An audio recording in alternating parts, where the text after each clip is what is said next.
ഒരു കവിത എഴുതാം. ഭാഗം 2. ഭാഗം 1 സിമ്പിളായിട്ടുള്ള ചെറിയ ചെറിയ കവിതകൾ എങ്ങനെ എഴുതാമെന്ന് നമ്മൾ പഠിച്ചു കഴിഞ്ഞു അല്ലേ? ഭാഗം 2 നമ്മൾ അറിയാൻ പോകുന്നത് കുറച്ചുകൂടി വ്യത്യസ്തമായ ആശയങ്ങളാണ്. നമുക്ക് ചുറ്റുമുള്ള എന്തെല്ലാമാണ് നമ്മളെ സ്വാധീനിക്കുന്നത് എന്ന് നോക്കാം. ഒന്ന് ആലോചിച്ച് നമ്മളെല്ലാവരും കവികളാണ് അല്ലേ? കുഞ്ഞു കുട്ടികളെ ശ്രദ്ധിച്ചിട്ടുണ്ടെങ്കിൽ അവർ എന്നുള്ള ഹമ്മിങ്ങിലൂടെയാണ് അവരെ വർത്തമാനം തന്നെ തുടങ്ങുന്നത്. പിന്നീട് നമ്മൾ ഗദ്യരൂപത്തിൽ വർത്തമാനം പറയാൻ തുടങ്ങി. നമ്മുടെ സ്ലാങ്ങുകൾ പല രീതിയിൽ മാറി. നമ്മൾ എവിടെയാണോ അതിനനുസരിച്ച് സ്ലാങ്ങുകൾ മാറി. അതുപോലെ പുതിയ ഭാഷകൾ പഠിച്ചു. ഭാഷകളുടെ സാഹിത്യം പഠിച്ചു. അതിലൂടെ പുതിയ കവികളെ പരിചയപ്പെട്ടു. കവിത ഇഷ്ടപ്പെട്ടു. ഇനി എങ്ങനെയാണ് ഇവരെല്ലാവരും നമ്മളെ സ്വാധീനിച്ചത്, ഇവരുടെ കവിതകൾ ഇവരെങ്ങനെയാണ് നമുക്ക് മുന്നിൽ അവതരിപ്പിച്ചതെന്ന് അതിശയം കൊണ്ടു. പിന്നെ പതുക്കെ പതുക്കെ കവിത എഴുതാനുള്ള ഇഷ്ടം എങ്ങനെയോ വന്നുകൂടി അല്ലേ? അങ്ങനെയൊക്കെയാണ് നമ്മൾക്ക് കവിത എഴുതാനുള്ള ആഗ്രഹം ഉണ്ടാകുന്നത്. എന്നെ കേൾക്കുന്ന 1-2 പേർക്കെങ്കിലും കവിത എഴുതാൻ ഇഷ്ടമുള്ളത് കൊണ്ടല്ലേ എന്നെ കേൾക്കുന്നത് അല്ലേ? അപ്പോൾ ഇന്ന് സിമ്പിളായി നോക്കാം എങ്ങനെയാണ് നമ്മളൊരു കവിത എഴുതുന്നതെന്ന്. ചുറ്റുപാടും ധാരാളം ആശയങ്ങളുണ്ട്. ഈ ആശയങ്ങൾ പുസ്തകങ്ങളിൽ നിന്ന് നമ്മൾ വായിച്ചെടുത്ത ആശയങ്ങളുമായിട്ട് ഒന്ന് ബന്ധപ്പെടുത്തി നോക്കുമ്പോൾ ചെറുതായി ഗദ്യരൂപത്തിൽ നമുക്ക് ആശയങ്ങളെ ക്രോഡീകരിക്കാം. ഇപ്പോൾ കുറച്ച് പക്ഷികളെ കാണുന്നു. ഏതാനും പക്ഷികൾ ആകാശത്ത് പറക്കുന്നു. അപ്പോൾ നമുക്ക് പക്ഷികളെ കണ്ടാൽ ഓക്കെ പക്ഷികളുണ്ട് എന്ന് മനസ്സിലാവും. അതിൽ നമുക്ക് മനസ്സിലാവുന്ന ഒറ്റപ്പെട്ട പക്ഷികളുണ്ടാവാം, 2 പക്ഷികൾ കൂടെ ഉള്ളതുണ്ടാവാം. അപ്പോൾ നമ്മൾ പലതരം ആശയങ്ങൾ മനസ്സിൽ കൊണ്ടുവരുന്നു. നമ്മൾ 2 പക്ഷികൾ കൂടെ ഇരിക്കുമ്പോൾ നമ്മൾ ഒബിയസ്ലി പ്രണയം, ലവ് എന്നുള്ളൊരു ആശയം.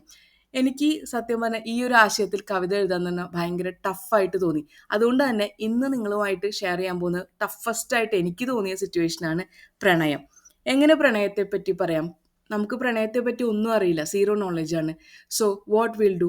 നമ്മൾ മറ്റൊരാളുടെ അല്ലെങ്കിൽ നമ്മൾ വേറൊരു എക്സ്പീരിയൻസ് എങ്ങനെയാണെന്ന് മനസ്സിലാക്കി എഴുതാം അല്ലേ? അപ്പോൾ നമുക്കൊരു കവിത എഴുതാം പ്രണയത്തെക്കുറിച്ച്. പ്രണയം.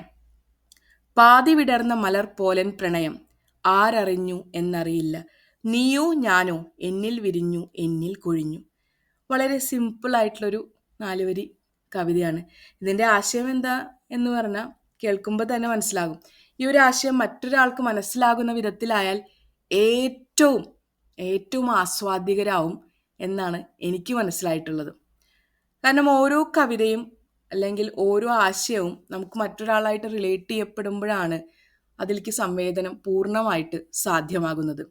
ഈ കവിതയിൽ ഇപ്പം എന്താ പറയുന്നത്? പാതി വിടർന്ന മലർ പോലൻ പ്രണയം. അപ്പോൾ പ്രണയം ഒരു ഫുൾ ഫ്ലഡ്ജ് പ്രണയമല്ല, പാതി വിടർന്ന മലർ പോലെയാണ് പ്രണയം എന്നാണ് പറഞ്ഞിരിക്കുന്നത്. ആരറിഞ്ഞു എന്നറിയില്ല. ആരാണ് പരസ്പരം ആ പ്രണയം സംവേദനം ചെയ്തിട്ടില്ല. നീയോ ഞാനോ എന്നിൽ വിരിഞ്ഞു എന്നിൽ കൊഴിഞ്ഞു. വളരെ സിമ്പിളാണ് ആശയം. പ്രണയത്തിനെ പറ്റിയിട്ടാണ് ആ കവിത എന്ന ഹെഡിങ്ങിലൂടെ നമുക്ക് മനസ്സിലായി. ആബ്സ്ട്രാക്റ്റ് ആയിട്ടുള്ള ഒരു കണ്ടന്റ് ആണിത്. അതായത് ആബ്സ്ട്രാക്റ്റ് ആയിട്ടുള്ള ഒരു ലവ് എന്നുള്ള സബ്ജക്റ്റ് എടുത്തിട്ടാണ് ഞാനിവിടെ ഈ കവിത നിങ്ങൾക്ക് മുന്നിൽ അവതരിപ്പിച്ചിട്ടുള്ളത്.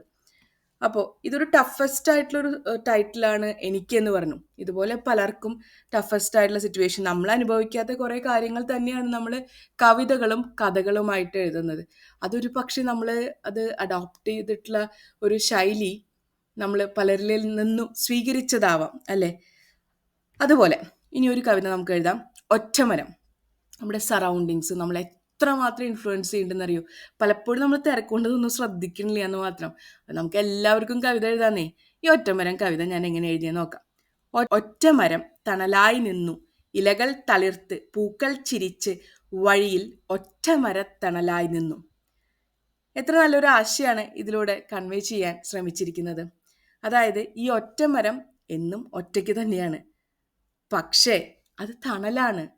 ആ തണൽ മറ്റുള്ളവർക്ക് വേണ്ടിയിട്ടാണ് ആ തണൽ അവിടെ ഉണ്ടായിരിക്കുന്നത്. ആരാണ്? ഒറ്റമരത്തണൽ. ഇലകൾ തളിർത്ത്. ഒറ്റമരങ്ങളാണെങ്കിലും നമ്മൾ റോട്ടിൽ കൂടെ നടക്കുമ്പോൾ കാണുന്നതാണ് ഒറ്റ മരങ്ങളല്ലേ? റോട്ടിൽ സൈഡിൽ 2 പാത്വേയിലും കാണാം ഒറ്റ മരങ്ങളായിട്ട് ഇങ്ങനെ നിൽക്കുന്നത്. ചില ക്രൗഡായിട്ട് മേലെന്ന് ഇങ്ങനെ നോക്കുമ്പോൾ ഒരു പരവതാനി പോലെ പച്ച കളറിൽ കാണാം അല്ലേ? ഈ പച്ച എന്നുള്ളതിന് പലതരം പര്യായ പദങ്ങൾ, ഹരിതം, ഹരിതവർണം അങ്ങനെയൊക്കെ ഉപയോഗിക്കാം കേട്ടോ. നമ്മൾക്ക് കുറച്ച് പര്യായ പദങ്ങൾ അറിയാന്ന് വെച്ചാൽ കുറച്ചും കൂടി കവിതേനെ നല്ല മോടിയാക്കാൻ പറ്റും. മോടി, അലങ്കരിക്കുക, മോടിയാക്കുക. നമ്മൾ ആ പര്യായ പദങ്ങളൊക്കെ കുറച്ചും കൂടി ഡീപ്പായിട്ട് പഠിച്ചു കഴിഞ്ഞാൽ നമുക്ക് ഇഷ്ടം പോലെ ഇങ്ങനെ പദങ്ങൾ വാരി വിതറാൻ പറ്റും. വർണ്ണങ്ങൾ, അക്ഷരങ്ങൾ അങ്ങനെയൊക്കെ ആയിട്ട് നമുക്ക് കവിതേനെ കുറച്ചും കൂടിയും കളർഫുൾ ആക്കാൻ പറ്റും. അപ്പൊ ഇവിടുത്തെ കവിത വായിക്കാം. ഒറ്റമരം. ഒറ്റമരം തണലായി നിന്നു, ഇലകൾ തളിർത്ത് പൂക്കൾ ചിരിച്ച് വഴിയിൽ ഒറ്റമരത്തണലായി നിന്നു. ഇത്രയേ ഉള്ളൂ. ഇനി ഒരു 20 വരി എഴുതണം എന്ന് വെച്ചാലും നമുക്ക് ഇവിടെ നിന്ന് അങ്ങോട്ട് ഡെവലപ്പ് ചെയ്യാൻ പറ്റും. ഇനി ഇഷ്ടം പോലെ നമുക്ക് പ്രകൃതിയിൽ നിന്ന് കിട്ടും. ആബ്സ്ട്രാക്റ്റ് ആയിട്ടുള്ള ഐഡിയകൾ ഉണ്ടാവാം. അതായത് നമ്മുടെ ഇമോഷൻസ് വെച്ചിട്ട് എഴുതാം. അതുപോലെ തന്നെ പ്രകൃതിയിൽ നിന്ന് ചന്ദ്രനാകട്ടെ, സൂര്യനാകട്ടെ, കാറ്റാകട്ടെ, ഇഷ്ടം പോലെ നമുക്ക് ആശയങ്ങൾ ചുറ്റുമുണ്ട്. ഒന്ന് കണ്ണ് തുറന്നിട്ടുണ്ടെങ്കിൽ എന്താണെന്നറിയോ, ഒരു വർണ്ണപ്രപഞ്ചമാണ്, ഒരു കാവ്യലോകം തന്നെ നമ്മുടെ മുമ്പിൽ തുറക്കുന്നതായിരിക്കും. നമ്മുടെ പഴയ കവികളുടെ കവിതകളൊക്കെ എടുത്ത് വായിക്കുക. അപ്പോൾ നമുക്ക് കൂടുതലായിട്ട് ഇമോഷൻസ് എങ്ങനെയാണ് അവർ എക്സ്പ്രസ് ചെയ്തത് എന്നുള്ളത് കൂടി പഠിക്കാൻ പറ്റും. അത് പഠിച്ച് എല്ലാവരും നല്ല നല്ല കവിതകൾ എഴുതുക. Okay, thank you.